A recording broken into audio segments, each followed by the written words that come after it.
Elle aurait dû se tenir ce vendredi. La 4e édition du semi-marathon de Mulhouse est reportée au mois d'avril 2022 en raison de la crise sanitaire, mais tout n'est pas perdu pour autant. Plusieurs coureurs ont pu prendre le départ malgré tout ce matin pour une course connectée 2.0. Bonjour Nadine Lee, vous étiez sur la ligne de départ mais sans vos baskets malheureusement.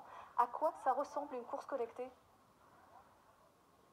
Bonjour Marie, effectivement la course ne ressemble pas du tout à l'ambiance de celle d'un semi-marathon classique. Il n'y a pas des centaines de coureurs qui partent au même moment, il n'y a pas les encouragements du public, pas de ravitaillement et pas de vainqueur à l'arrivée. Non, c'est plutôt une course en solo ou presque qui est proposée aujourd'hui. Et pour participer, il suffit d'avoir une montre connectée ou un téléphone portable. Et j'ai à mes côtés Grégory Leloup. Bonjour, merci d'être avec nous. Expliquez-nous ce que c'est qu'une course connectée. Ça fonctionne comment ? Donc le principe, c'est que les coureurs sont autonomes. Ils ont juste besoin d'une montre connectée ou du smartphone. Donc ils s'inscrivent aujourd'hui sur le site de sportchrono.fr.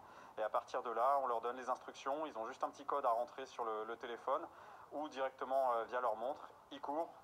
Ils nous envoient le kilométrage qu'ils ont effectué, le chrono. Et ça permet de générer un classement. Alors c'était important malgré tout de maintenir ce rendez-vous dans ces conditions quand même dégradées. Oui, complètement, parce que ça fait un an qu'on ne peut plus rien organiser. Donc l'idée pour nous était évidemment de garder le lien avec les coureurs, de garder le lien avec nos partenaires, y compris la ville de Mulhouse, et puis de garder un lien qui permet aux coureurs de garder un objectif et de se motiver pour continuer à faire du sport et rester en plein air, puisque c'est quand même là qu'on est certainement le mieux par rapport au virus. Vous sentiez une frustration chez les coureurs? C'est vrai que la plupart des courses ont été annulées depuis 2019. Depuis mars 2020, oui, on a quasiment plus rien eu. On a 140 courses en Alsace généralement par an. L'année dernière, il y en a eu à peine une vingtaine qui ont pu avoir lieu. Donc évidemment, les coureurs sont très frustrés. Il y a pas mal de challenges qui commencent à s'organiser justement sur ces parties connectées. Et aujourd'hui, on a près de 200 coureurs qui ont répondu présent. Alors c'est des formules qui ne sont pas toujours simples, mais on a su s'adapter et innover pour que les coureurs puissent avoir des challenges et continuer à se motiver. Alors très rapidement, est-ce qu'il y a un horizon pour vous, pour la reprise des courses?